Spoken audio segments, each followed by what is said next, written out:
Welcome back. Well, it's one of our favorite segments of the weekend because we're talking about movies, and we have our movie guy here, Will Meyer. We're going to do our favorite game. It's called See It, Skip It, or Rent It. That's right. And first up, we have a movie that's out this week, I believe, Chappie. Yes. And it's about, what is it about? Well, this is set in the future, and it's set in the future where crime is patrolled by an oppressive mechanized police force. And in this movie, one police droid named Chappie, he ends up becoming stolen and reprogrammed, and so he becomes the first robot with the ability to think and feel for himself. This is the new film from director Neil Blomkamp. He's from South Africa, and a few years ago he brought us District 9, a movie that was nominated for Best Picture. It had great critical and commercial success, and had an original story and also a lot of heart. And this time they're going for the same effect here. And like that movie, this has a great cast. It has Dev Patel, Charlton Copley from District 9, Sigourney Weaver, and Hugh Jackman. Also, it's got some great visuals, and it also looks at some big themes such as nature versus nurture. However, I think that all this was done better in District 9, and so this is almost just, I feel like, a loose remake of that. And this is just really a hot mess, as they say. This is all over the place in terms of tone. One second it's sentimental, the next it's brutally violent, the next it's really trying to be almost like a campy Mad Max kind of movie. And they really want you to care about these characters, especially this robot Chappie. But one second he's sweet and reading a children's book, the next he's blowing up cars. So you really don't know how to feel about these characters because it's so all over the place, and thus you really don't care about them. So this is just kind of the ugly cousin of District 9, I think. And unfortunately, it's a disappointment because it's from such a talented director. But I think it's going to be a skip it for me. Skip it. Okay. And one thing, just looking at the preview and hearing you talk about it, it sounds like a plot that I've heard before. Yeah. I mean, the robot goes and it's derivative of a lot of people. sci-fi movies, from AI to E.T. I mean, it's just it's nothing really new. So okay, so you're saying skip Chappie.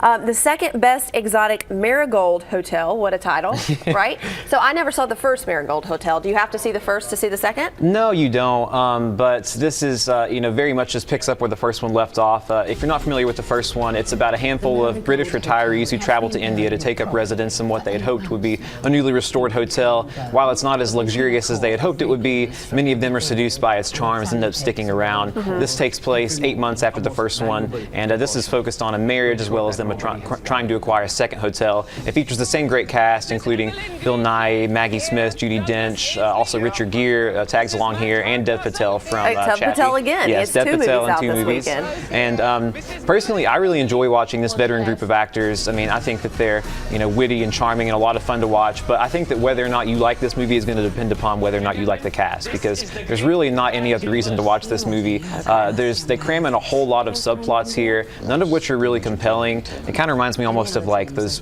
bad holiday-themed romantic comedies like New Year's Eve or Valentine's Day, where they try and give everyone their own story, and none of them are that compelling, and it leaves little room for any drama or character development or anything else. But I think it coasts by on the charm of its cast. But if you didn't like the first one, you won't like this. If you did, then you're definitely going to like this. So for me, though, I liked it enough to give it a see it. All right, giving it a see it. That's good for you. Yeah. That means that it's pretty good. All right, next we have a lot of people want to stay home. They want to watch things on Netflix, and so you've got one that you picked this week that people could do on Netflix. If you already have the thing, it would be free. Yeah, the absolutely. subscription. Yeah, and this is a movie that is new too. It came out back in 2014, mostly in big cities. It wasn't shown in theaters in Knoxville. It's called The Two Faces of January, and so it's available on Netflix now, and I think it's one you should definitely watch. This is a thriller centered around a con artist, his wife, and a stranger who must flee Athens, Greece when one of them becomes caught up in the death of a private detective. This has a great cast. It features 2 of my favorite working actors, Viggo Mortensen and Oscar Isaac, also Kirsten Dunst, and it's based upon the 1964 novel by Patricia Highsmith. She's the author of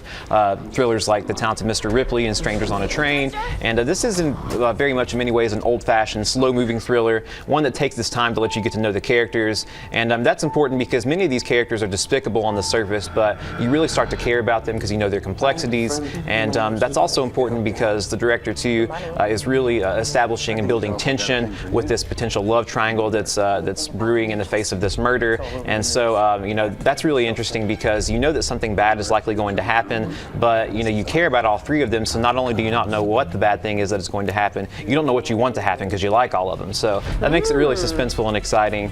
It fumbles a few other things. It tries to tackle, I think, too many weighty themes here. They try and establish sort of a father-son relationship that doesn't really work. It's kind of heavy-handed, but it's still a better than average thriller, and one that's smart enough to definitely warrant the viewing on Netflix, I think. All right, so our Netflix pick, The Two Faces of January. Well, Will Meyer, thanks so much for sharing all these great movie knowledge with us. Thanks we for having me. appreciate it.